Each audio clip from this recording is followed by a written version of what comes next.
Welcome back to Blighty Nightmares, where every day I unearth tales too eerie to dismiss, stories that cling to you long after the lights go out. Yesterday we met stalkers who haunted in silence. Tonight it's houses, places that breathe, watch, and refuse to let go. These are 3 true accounts of haunted houses, where the walls hold secrets no one else can unravel. So settle in, if you dare.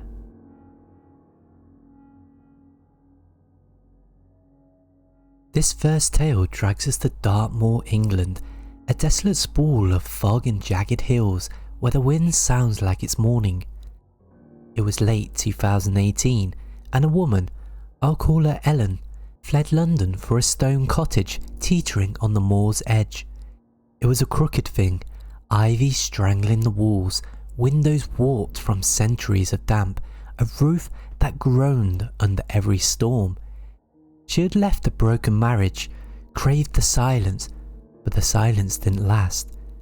The first night, she felt it, a cold so sharp it burned, slicing through the room even as the fire spat and crackled. She blamed the draught, pulled the blankets tight and tried to sleep. Then came the footsteps.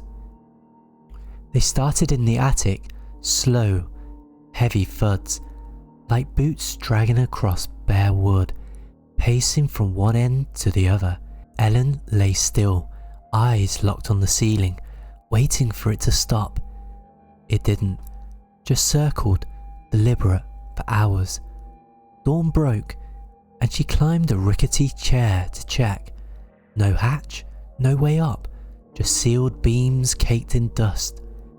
The landlord chuckled when she called, said, "Old houses play tricks." But night 2 brought more. The steps grew louder, joined by a hum, low, guttery, like a throat clogged with earth. She grabbed her phone, recorded it. Thud, thud, shaking as the sound looped. It cut off when she flicked the lights, leaving her staring at nothing. Days bled into weeks, and the cottage turned hostile. The footsteps shifted down the stairs, creaking each warped step, past her locked bedroom door, into the kitchen below.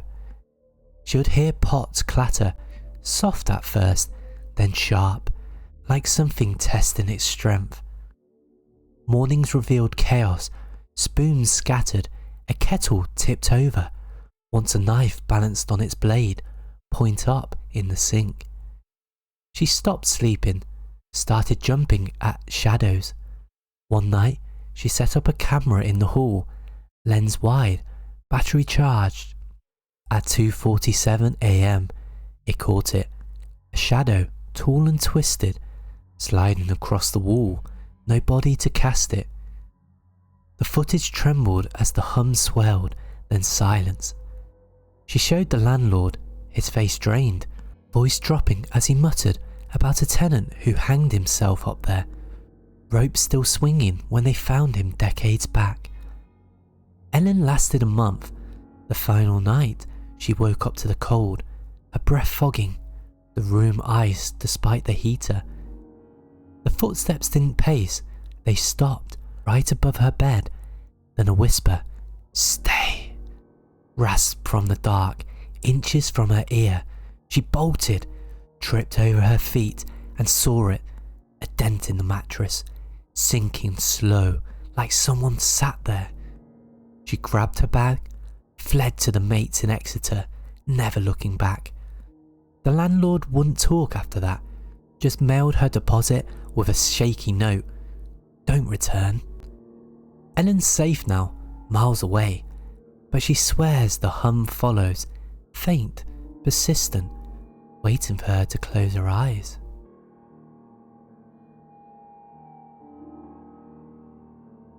Next, we're in Tennessee, USA, summer of 2020, where the air hangs heavy with dust. A bloke, I'll call him Dan, snagged a deal on a mansion off Hollow Road, a rotting hunk of a place, towers leaning, paint peeling like dead skin, windows staring blank and black. It sat empty for years. Whispers of bad luck kept buyers away. Dan didn't care. He saw a profit in the bones, moved in with tools and a plan. The first day, he caught the smell, sour, wet, like meat left out too long under the floor. He ripped up the boards, dug through the dirt, nothing but cobwebs and rot. And that night, the house answered. He was sanding downstairs, dust clouding the air, when the front door slammed, bone rattling, no wind to blame. He had bolted it himself, checked it twice, then the upstairs bedroom, bang, followed by the kitchen, the cellar, a sympathy of slams rolling through the dark. Dan grabbed a torch, heart thudding, searched every room, door still locked, air thick with that stench. He muttered about hinges, tried to laugh, but sleep was a lost cause. Dawn showed scratches, faint claw marks on the inside of the cellar door, too high for a stray cat. Weeks passed and the mansion grew claws. Knocks came at dusk, 3 sharp raps, always from a different wall, like something circling the house. Lights flickered, died, and even after he rewired the lot, bulbs buzzing, then popping in their sockets. He would hear footsteps, limping, uneven, dragging across the floor above where he worked below. And one night he woke up to them circling his bed. Thump, drag, thump, close enough to feel the air shift. He lunged for the light, nothing, just his own breath fogging in the chill. The smell hit him then, choking, like it seeped from the walls. Dan fought to stay sane. He set up cameras, motion sensors, anything to catch it. The footage, it showed shadows, hunched, flickering shapes darting past lenses, vanishing when he played it back frame by frame. Scratches spread, down banisters, across ceilings, deep enough to splinter wood. The last night, he heard a voice, low, like it crawled through static. Mine. From the ceiling. He grabbed his gear, checked the trap door, locked from below, rattling like something pounded to get out. He sold the place at a loss, fled to town. The new owners lasted a week, said the knocks followed them, louder each night until the windows cracked. He called the estate agent who sold the mansion, voice shaking. The line crackled, then a pause. That place doesn't let go, the agent said, and hung up.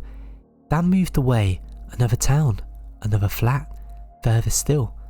The knock stopped, the smell faded, but last month he sent me a photo, his new place, a clean slate, except for a single scratch, deep in the bathroom mirror, which was too high to reach.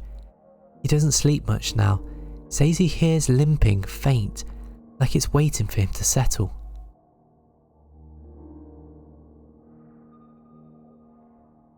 This next story takes place in Tokyo, Japan in autumn 2022, where the city never sleeps but the shadows do.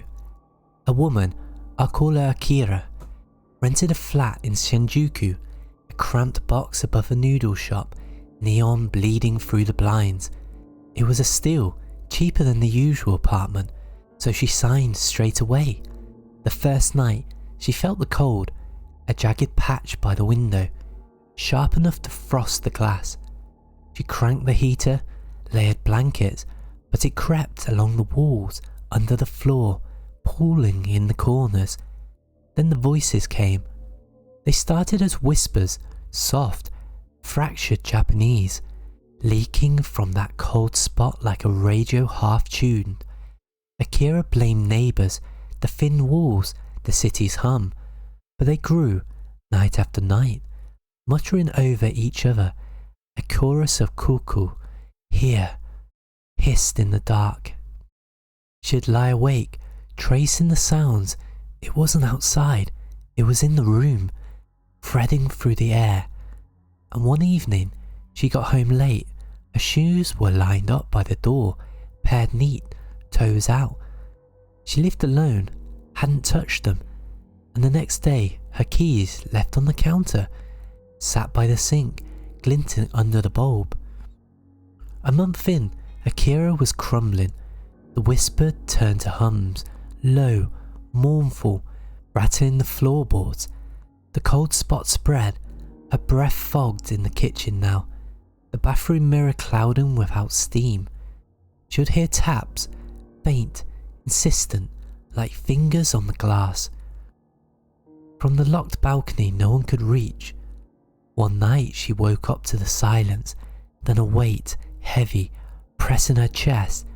She couldn't move, couldn't scream, just stared at the ceiling, paused, dark veins spidering across it. It lifted after seconds, left her grasping. She set up her phone, recorded overnight. 3:12 a.m, a voice cut through. Kukunirira, I'm here. Clear, close, followed by a scrape, like nails on the wood. Akira dug into the flat's past, asked a friend who went quiet, said the last tenant overdosed there, body cold for weeks before anyone noticed.